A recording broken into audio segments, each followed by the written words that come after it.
crée pas de neuf, on crée un environnement favorable à la conservation. C'est-à-dire qu'on doit traiter l'air pour qu'on ait un taux d'humidité satisfaisant et également une température satisfaisante et également pas trop d'ultraviolet. Donc effectivement, ça c'est le côté neuf, mais qui est obligatoire pour une bonne conservation. Et par contre, tout ce qui est, on s'est toujours inscrit justement dans un principe de réversibilité, c'est-à-dire que par exemple les radiateurs qu'on a dû replacer sont des radiateurs d'un type contemporain. Donc là, on est clairement contemporain et on ne fait pas de faux.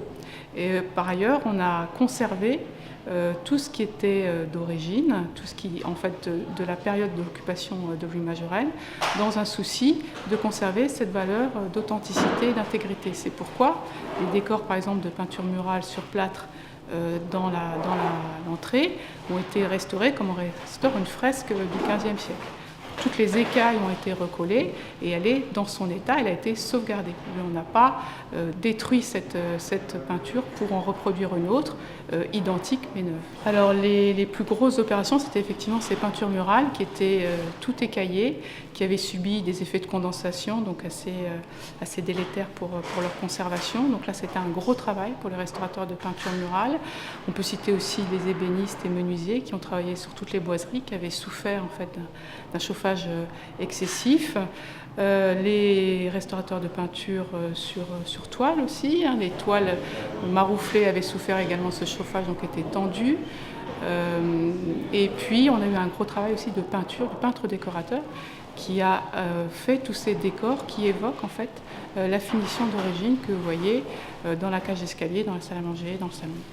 C'est des boiseries qui sont collées et pointées. Donc une fois qu'elles ont été déposées, on ne peut plus les reposer comme elles l'ont été à l'origine. C'est pour ça qu'on a limité les déposes aux panneaux qui sont sous les fenêtres, qui avaient souffert, parce qu'il y avait des radiateurs, donc qui avaient souffert d'un trop grand différentiel de température, et tout a été restauré sur place.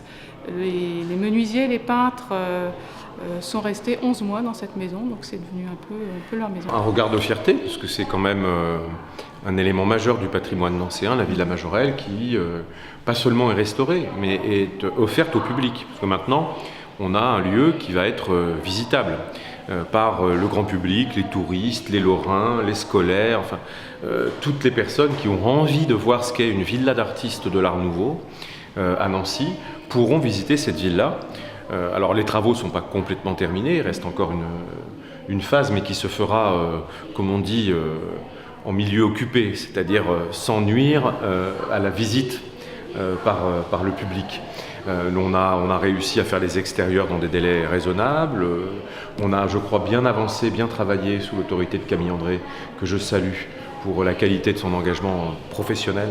On a bien travaillé sur la juste restauration de cette villa. Ça a été un vrai sujet de débat au conseil scientifique, parce qu'elle a eu un état initial et puis elle a eu rapidement des modifications. Alors la terrasse en est un exemple criant, mais d'autres endroits de la maison, et ça a été confirmé notamment pendant les fouilles, les sondages, ont connu des aménagements. Donc c'est toujours le débat, c'est on restaure, mais à quelle époque, dans quel état, à quelle date. Voilà.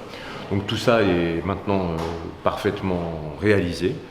Moi, je suis vraiment très fier qu'on puisse donner ce visage de Nancy, parce que c'est un beau visage que celui de la Villa Majorelle. On a la chance d'avoir la Villa Majorelle. La logique, c'est évidemment de la mettre en valeur et de la rendre visitable. Ce serait dommage qu'un site aussi majeur de l'Art Nouveau ne soit pas ouvert au public et ne soit pas mis à disposition de l'attractivité et du rayonnement de la ville.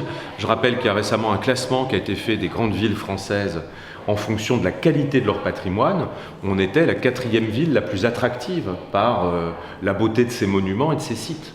Donc ça veut dire que clairement pour nous, c'est une ligne de force.